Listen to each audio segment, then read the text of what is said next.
A few weeks ago, I flew out to Fresno to visit my younger sister and her family since I haven't seen them in 4 years.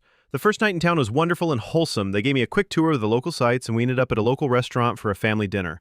The conversation was mostly about family stuff and how the boys were doing in school. The older son, Alec, was enjoying his senior year at high school and had a healthy social life, dating often. On the other hand was my nephew, Dan, who does very well academically but has zero game with the ladies. When I pressed him as to why, he admitted he had a hard time approaching them and mostly stuttered and blushed.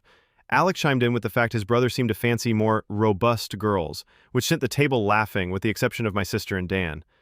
Being the cool uncle, I let the matter drop until my sister excused herself to use the ladies' room.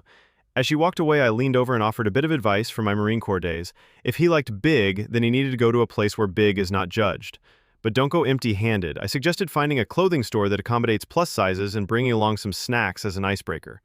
Now that I think of it, I was about 4 cocktails into the evening, and the snickering coming from my brother-in-law and nephew should have been an omen of sorts. So the topic dropped after Sis returned, and that was pretty much my first evening. A few days later, it occurred to all of us that Dan was leaving the house early in the day and returning much later at night in uncommonly good moods. When his mother inquired, he explained he was gaming with friends and so on. I, however, was not buying it.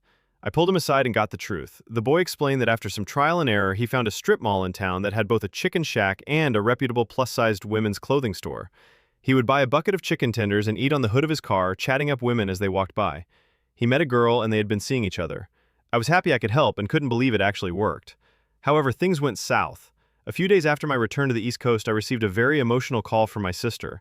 She explained between curses lobbed at me that she had gone clothing shopping one day, and when she tried to enter the store, there was a "Have you seen this man?" flyer on the door.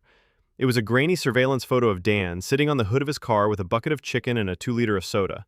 The flyer warned of a man-youth approaching women as they tried to shop, and though he had been warned off, he still might be a threat. When she confronted the boy, he rolled on me. His father played ignorant. Now Dan is grounded until the threat of restraining orders dies down, and I've been told I'm not invited for Christmas. Poor Dan can't go out to see his new girlfriend and blames me for that as well. TLDR.